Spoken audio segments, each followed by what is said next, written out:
Let's see how to create a printable bullet journal in Microsoft Word. So first off, we want to open Microsoft Word. And as you can see here, we have our document ready.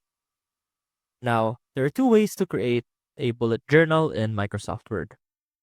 To do it manually, head over to the Design tab, click on Watermark, select Custom Watermark, and here select Picture Watermark and upload your picture. So right now, I have a saved image of a bullet print background. Let's adjust that scale to, let's say, 150%. Uncheck this box and click Apply.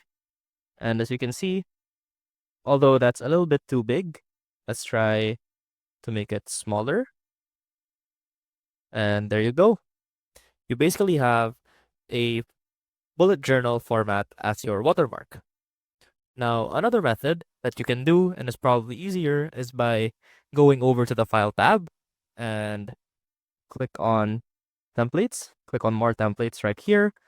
Type in Journal. Let's try being more specific. And here we go. Simply create this template, and it should open up a new document that has been formatted and you can type in. And that is how you create a printable bullet journal in Microsoft Word. See you soon!